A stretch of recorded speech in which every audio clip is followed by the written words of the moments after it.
Welcome in this channel, Study with Ritesh, and good evening to all of you.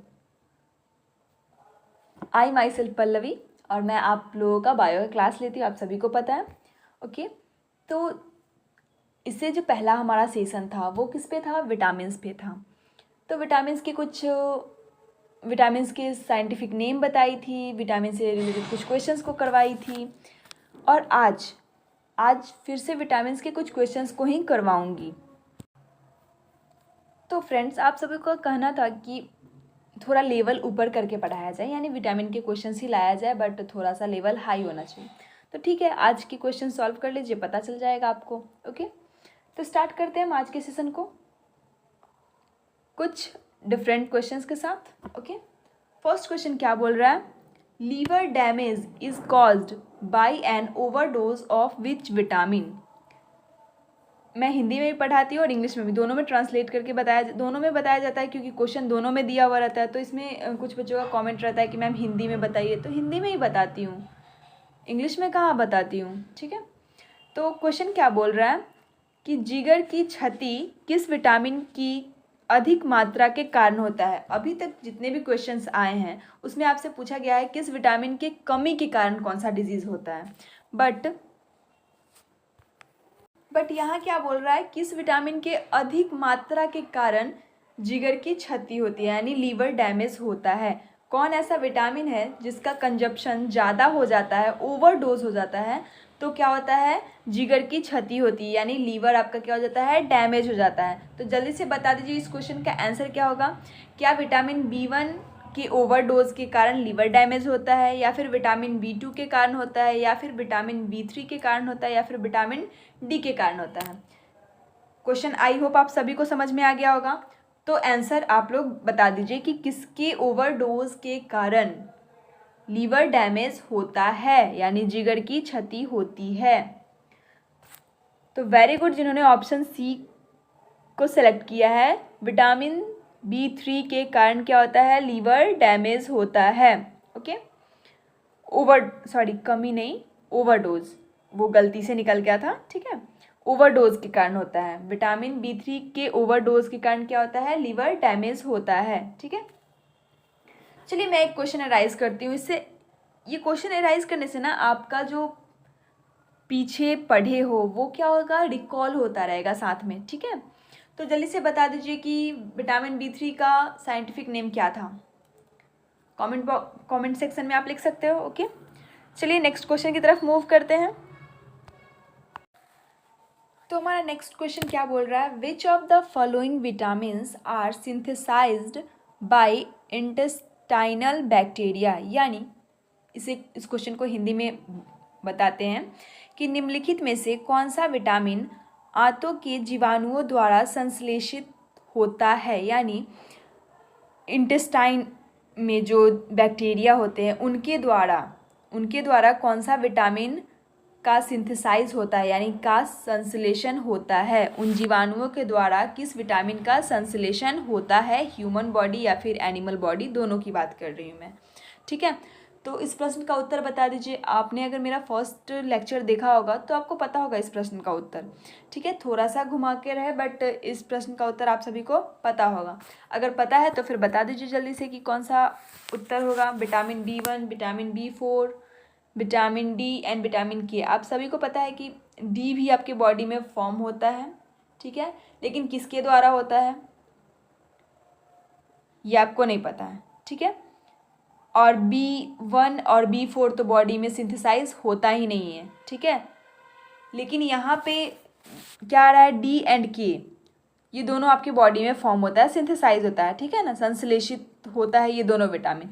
लेकिन D किसके द्वारा होता है और K किसके द्वारा होता है? तो K जो होता है वो आंत के जो जीवाणु होते हैं उनके द्वारा संश्लेषित होता है ये विटामिन. तो इस प्रश्न का उत्तर क्या होगा? विटामिन K जो होगा वो सही उत्तर होगा. और रही बात D की, तो D को ना स्किन,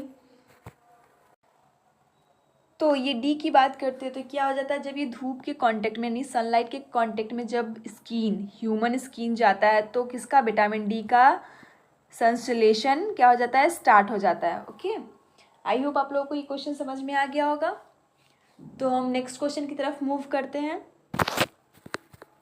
नेक्स्ट क्वेश्चन बहुत ही सिंपल है, देखते हैं क्या बोल रहा है। The best source of vitamin A is, vitamin A का सबसे अच्छा स्रोत क्या है? जल्दी से बता दीजिए क्या है। पोल्ट्री है, या फिर स्वीट पोटैटो है, या फिर लेग्यूम्स है, या फिर डेयरी प्रोडक्ट है? तो क्या है जल्दी से बता दीजिए। यहाँ डेयरी का थोड़ा स्पेलिंग मिस्टेक था, उसे मैंने करेक्ट कर दिया। ओके, तो जल्दी से बता दीजिए कि विटामिन ए का बेस्ट सोर्स क्या है। आप सभी को पता है कि सबसे ज़्यादा विटामिन ए किस चीज़ से प्राप्त किया जाता है? तो मीठे आलू यानी स्वीट पोटैटो से। किससे? स्वीट पोटैटो से, मीठे आलू से प्राप्त किया जाता है विटामिन ए। ओके, ये क्या है? इसका बेस्ट सोर्स है। ओके, चलिए नेक्स्ट क्वेश्चन की तरफ मूव करते हैं। ये क्वेश्चन इजी था क्योंकि मैं जब सोर्सेज बता रही थी आपको तो उस टाइम मैंने बताया था। नेक्स्ट क्वेश्चन क्या बोल रहा है? The highest level of vitamin C are present in which of the following, यानी क्या बोल रहा है कि विटामिन सी का उच्चतम स्तर निम्न में से किस में पाया जाता है? यानी क्या बोल रहा है कि हाईएस्ट लेवल विटामिन सी, आप सभी को पता है कि विटामिन सी सबसे ज़्यादा किस में पाया जाता है? तो आंवला में पाया जाता है, बट यहाँ ऑप्शन में तो आंवला दे ही नहीं रहा है। तो कौन सा है जिसमें सबसे ज़्यादा पाया जाता है, यानी आंवला से भी ज़्यादा पाया जाता है? ठीक है, विटामिन सी। तो गाइस ऑप्शन की तरफ मूव करते हैं। फर्स्ट ऑप्शन क्या बोल रहा है? पार्सले, सेकंड ब्रोकली, थर्ड क्या है? ऑरेंज जूस, एंड डी क्या है? Black currents. जल्दी से बता दीजिए कि किसमें सबसे ज़्यादा विटामिन सी पाया जाता है? अजमोद में, ब्रोकली में, संतरे के रस में, या फिर काले करंट में? जल्दी से बता दीजिए। कुछ लोग तो कंफ्यूज होंगे ब्लैक करंट्स होता क्या है, ठीक है, क्योंकि बाकी तीनों का उन्होंने नाम तो सुना है, इसका नाम नहीं सुना होगा। ओके, फिर भी जो लोग अंदाज़ा लगा के ये आंसर दिए होंगे उनका 100% करेक्ट है। ओके, ये क्या होता है? एक इडिएबल बेरी होता है। क्या है? खाने लायक क्या होता है? बेरीज, आप लोग जानते हो ना, ये क्या होता है? इडिएबल बेरीज होते हैं। ओके, और इसमें सबसे ज़्यादा विटामिन सी पाया जाता है। ओके, इसमें सबसे ज़्यादा क्या पाया जाता है? विटामिन सी पाया जाता है। ये क्या होते हैं? एक इडिएबल बेरीज होते हैं। इसका नाम याद कर लीजिएगा, इसको ब्लैक करेंट्स भी बोलते हैं। ओके, और अगर ये फ्रूट आप लोगों ने नहीं देखा है तो गूगल पे जाइए, ब्लैक करेंट सर्च कीजिए, आपको इमेजेस उसके दिख जाएंगे कि किस टाइप का ये बेरी होता है। ओके, डार्क पर्पल टाइप का ये बेरी होता है। तो आई होप आप लोगों को ये क्वेश्चन समझ में आ गया। और तो फिर हम नेक्स्ट क्वेश्चन की तरफ मूव करते हैं। तो हमारा नेक्स्ट क्वेश्चन क्या बोल रहा है? In newborn infant phototherapy में causes hyperbilirubinaemia with deficiency of.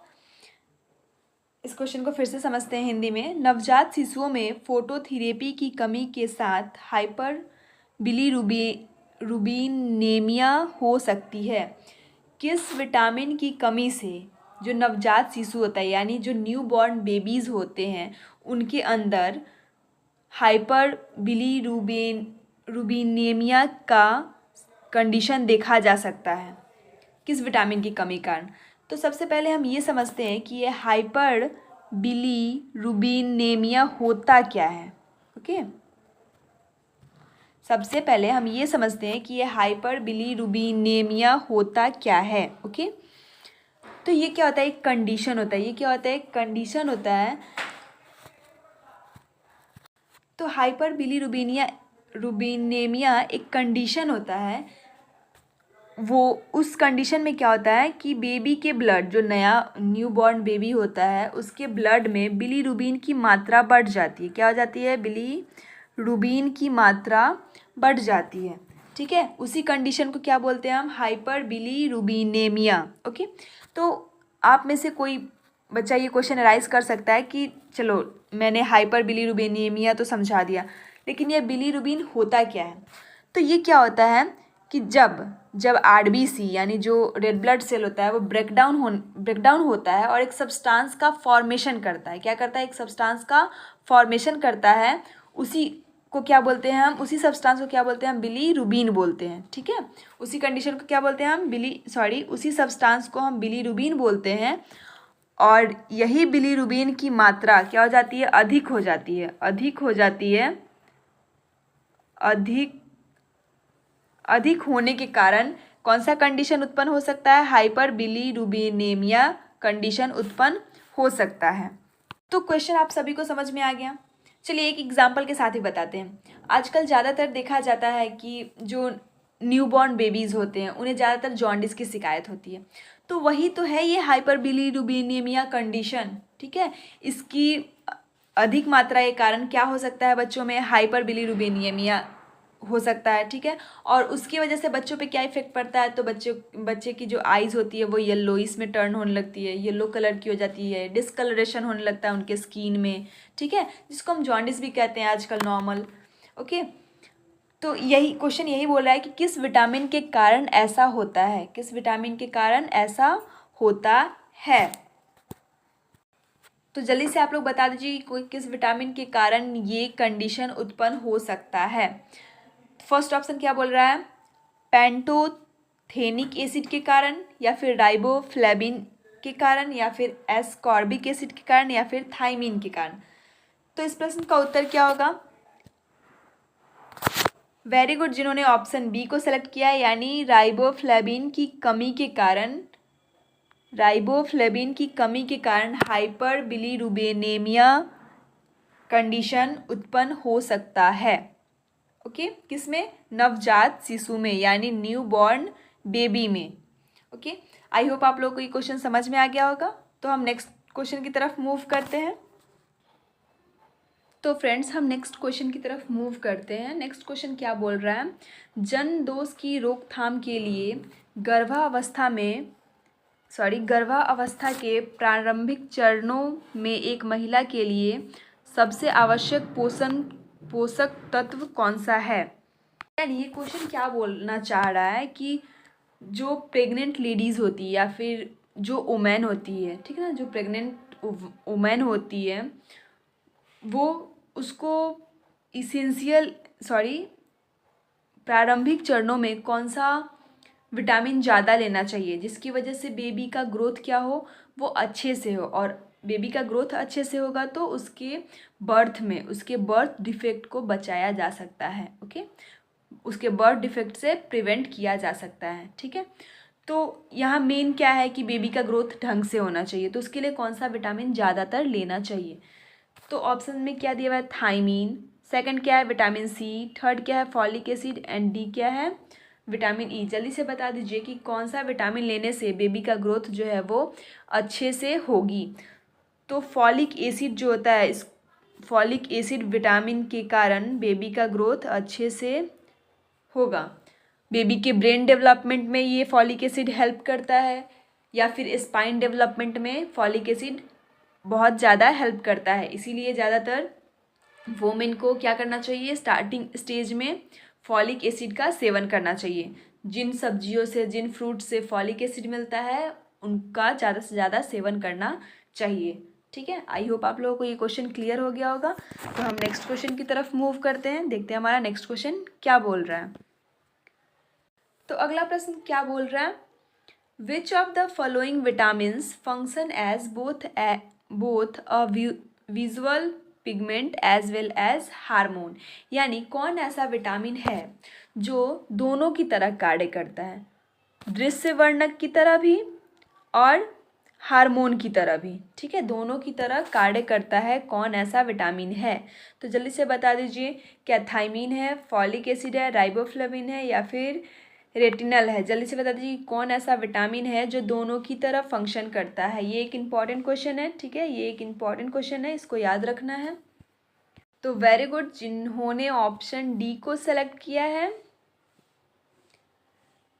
ये 100% करेक्ट है। रेटिनल जो है, रेटिनल विटामिन जो है वो दोनों की तरह एक्ट करता है, यानी दोनों की तरह कार्य करता है, दृश्य वर्णक की तरह भी और हार्मोन की तरह भी क्या करता है, फंक्शन करता है, यानी कार्य करता है। ठीक है, चलिए हम नेक्स्ट क्वेश्चन की तरफ मूव करते हैं। ये इंपॉर्टेंट क्वेश्चन था, इसको याद रखिएगा। अगला प्रश्न क्या बोल रहा है, which of the following vitamins perform a को एंजाइम फंक्शन। ठीक है, फिर से क्वेश्चन को हम रिपीट करते हैं कि निम्नलिखित में से कौन सा विटामिन एक को एंजाइम कार्य करता है, यानी कौन ऐसा विटामिन है जो को एंजाइम की तरह कार्य करता है। ठीक है, तो सबसे पहले हम जानेंगे कि को एंजाइम होता क्या है। ठीक है, तो उससे पहले हम एंजाइम जान लेते हैं। क्या, उससे पहले हम एंजाइम जान लेते हैं कि एंजाइम क्या होता है। एंजाइम क्या होता है, तो एंजाइम क्या होता है पता है, ये सबस्ट्रेट को प्रोडक्ट में जो बदलता है ना, उसी को क्या बोलते हैं, एंजाइम बोलते हैं। क्या करता है, सबस्ट्रेट को प्रोडक्ट में जो कन्वर्ट करता है, जो टर्न करता है, उसी को क्या बोलते हैं हम, को एंजाइम बोलते हैं। ठीक है, उसी को क्या बोलते हैं हम, को एंजाइम बोलते हैं। लेकिन कुछ एंजाइम ये सब तो एक्टिव एंजाइम होते हैं जो डायरेक्ट सबस्ट्रेट से प्रोडक्ट में कन्वर्ट हो जाते हैं, लेकिन कुछ एंजाइम वो इनएक्टिव होते हैं। क्या होता है, इनएक्टिव होते हैं। ठीक है, तो जब ये इनएक्टिव है तो ये वर्क करेगा नहीं, ये फंक्शन करेगा नहीं। तो जो फैक्टर आता है, एक फैक्टर आता है, क्या आता है, एक फैक्टर आता है, जो फैक्टर इस एंजाइम को क्या कर देता है, एक्टिव कर देता है, यानी कार्य करने लायक बना देता है। ठीक है, फंक्शन करने लायक कर देता है। जो फैक्टर आता है वो इस एंजाइम को, जो एंजाइम इनएक्टिव फॉर्म में है, उसको क्या कर देता है, एक्टिव कर देता है। उसी फैक्टर को क्या बोलते हैं हम, को एंजाइम बोलते हैं। ठीक है, उसी को को एंजाइम या फिर को फैक्टर बोलते हैं। समझ में आ गया। और एंजाइम ही नहीं, प्रोटीन भी होता है। ठीक है ना, कुछ ऐसे प्रोटीन होते हैं जो इनएक्टिव फॉर्म में होते हैं, उसको क्या करता है, एक्टिव कर देता है कोई फैक्टर, देन आफ्टर वो प्रोटीन वर्क के लिए रेडी हो जाता है। तो उसी को हम क्या बोलते हैं, को फैक्टर या फिर को एंजाइम। ठीक है, तो आप सभी को समझ में आ गया कि को एंजाइम होता क्या है। अब हमें इस प्रश्न में क्या पूछा जा रहा है हमसे कि कौन सा विटामिन है जो कि को एंजाइम की तरह एक्ट करता है, यानी को एंजाइम की तरह कार्य करता है। ठीक है, क्या विटामिन ए करता है, विटामिन बी करता है, विटामिन सी करता है, या फिर ऑल ऑफ दीज, यानी सभी करते हैं। ठीक है, तो मैं बता देती हूँ कि को एंजाइम की तरह एक्ट सारे water soluble, all water soluble जो विटामिन्स होते हैं वो सब किसकी तरह वर्क करते हैं, को एंजाइम की तरह। किसकी तरह वर्क करते हैं, को एंजाइम की तरह वर्क करते हैं। ठीक है, किसकी तरह वर्क करते हैं, को एंजाइम की तरह। लेकिन दो और विटामिन है जो कि को एंजाइम की तरह वर्क करते हैं। जैसे कि आप सभी को पता है कि फैट सॉल्युबल होता है, दूसरा वाटर सॉल्युबल, तो सारे वाटर सॉल्युबल किसकी तरह वर्क कर रहे हैं, को एंजाइम की तरह वर्क कर रहे हैं।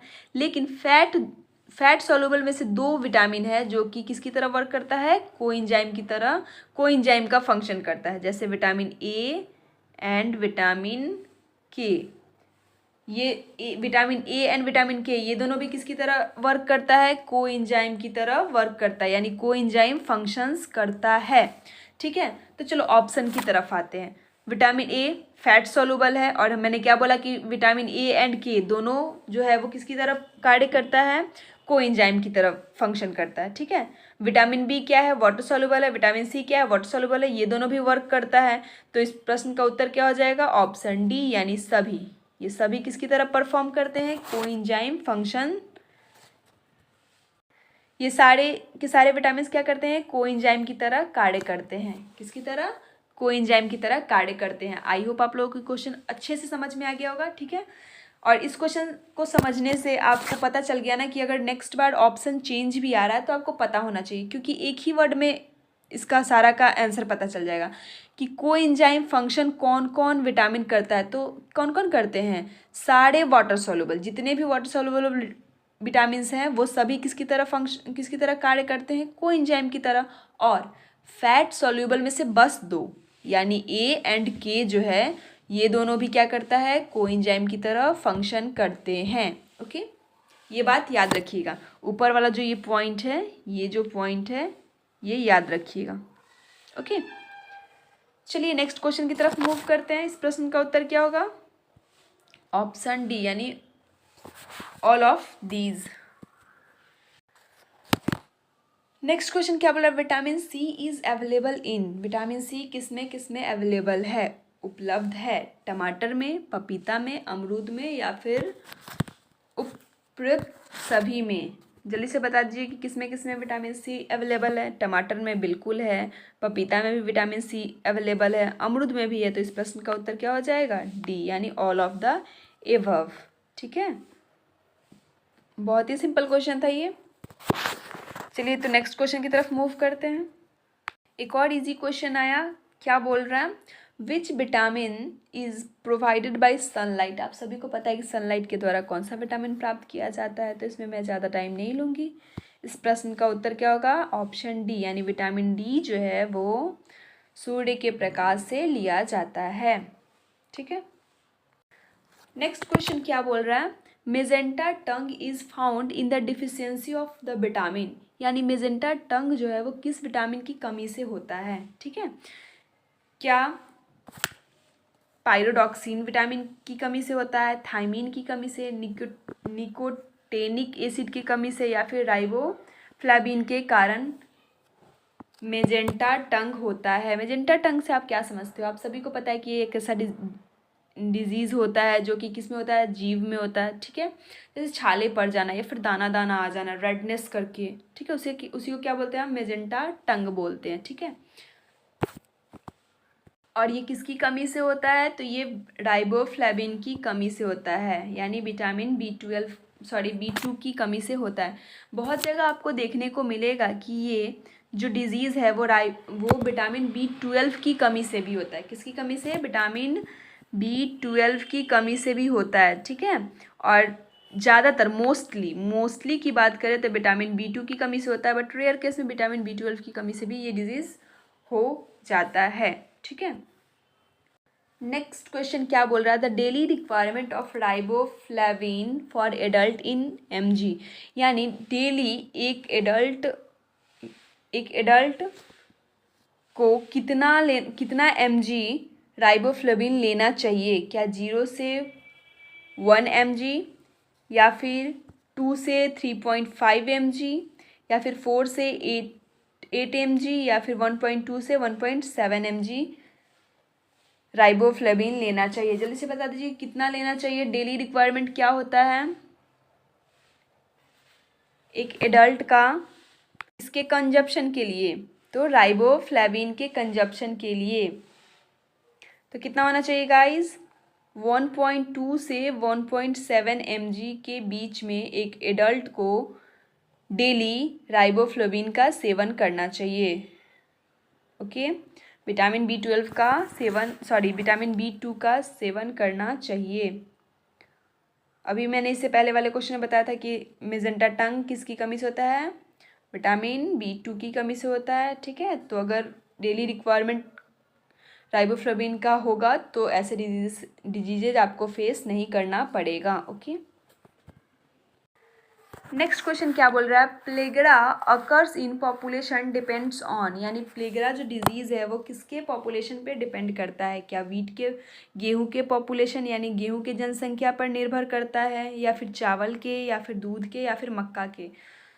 तो आप सभी को पता है कि प्लेगरा किसकी कमी से होता है, किस विटामिन की कमी से होता है, और किसके जनसंख्या पे निर्भर करता है? तो ये मक्का के जनसंख्या पे निर्भर करता है, यानी कॉर्न या फिर मेज बोल लो। ठीक है, इसके जनसंख्या पे निर्भर करता है कौन सा? प्लेगरा डिजीज।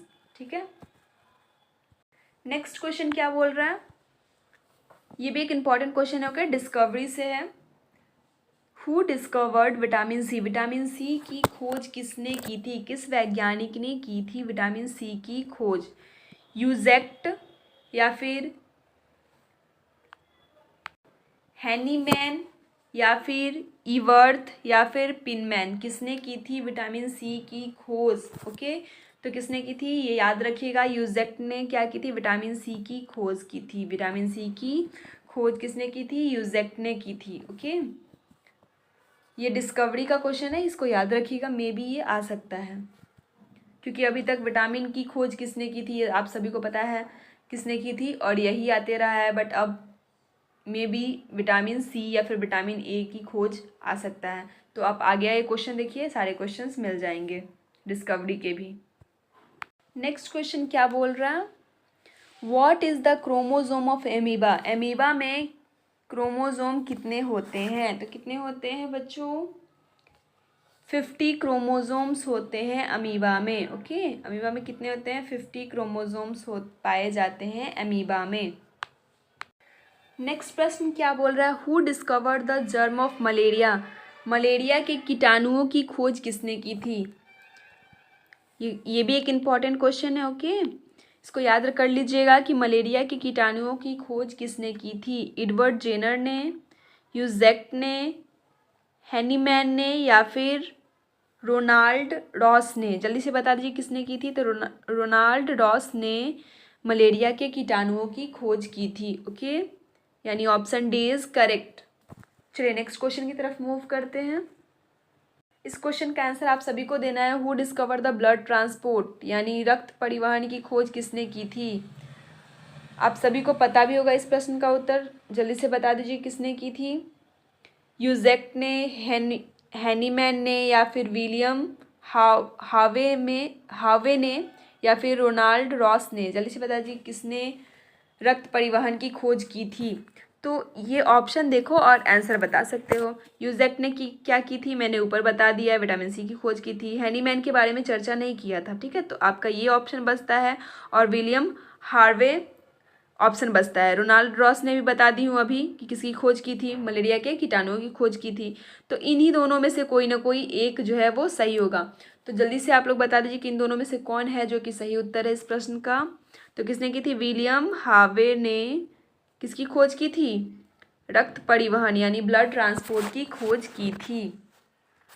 जितने भी डिस्कवरी से क्वेश्चंस है उसको याद रखा कीजिए, क्योंकि मे बी वो क्वेश्चंस आ सकते हैं। इसी क्वेश्चन के साथ आज के सेशन को एंड करते हैं। ओके, और फिर नेक्स्ट क्वेश्चन में नेक्स्ट सेशन में मिसलेनियस क्वेश्चन को लेकर आऊँगी और मिसलेनियस क्वेश्चन को सॉल्व करवाऊंगी। विटामिन से बहुत सारे क्वेश्चंस हो गए हैं, ठीक है, तो 1-2 क्लासेस मिसलेनियस से भी हो जाएंगे तो सही रहेगा कि डिफरेंट तरह के क्वेश्चंस मिलेंगे। ओके, तो नेक्स्ट जो सेशन रहेगा वो मिसलेनियस से रहेगा, देन आफ्टर फिर मैं टॉपिक पे आ जाऊँगी। ओके, तो आज के लिए इतना ही। और एक और बात, क्लासेस ज्वाइन तो बहुत बच्चे करते हैं। 500-600 बच्चे एक साथ लाइव आते हैं, ठीक है, बट लाइक कितने जाते हैं? 132, 133, ठीक है, क्योंकि बाकी लोग सिर्फ आते हैं, लेक्चर देखते हैं और चले जाते हैं। ओके, आपका एक लाइक दे देने से कुछ नहीं जा रहा है। ओके, तो प्लीज़ लाइक देकर जाइए। ओके, क्योंकि अब अगर आपका लाइक रहता है ना तो उससे पता चलता है कि हाँ बच्चे का इंटरेस्ट है, इसलिए मैं थोड़ा क्रिएटिव तरीके से पढ़ाना का सोचूंगी। ओके, जब तक लाइक ज़्यादा नहीं जाएगा तो मैं क्या करूँगी? मैं भी बस ऐसे ही आई, पढ़ाई और चली गई, ठीक है। तो ये आप पे डिपेंड करता है कि कितने अच्छे से पढ़ना है। तो आप लाइक, शेयर एंड सब्सक्राइब तीनों करना है। ओके, आज के लिए बस इतना ही। Thank you, thanks a lot all of you.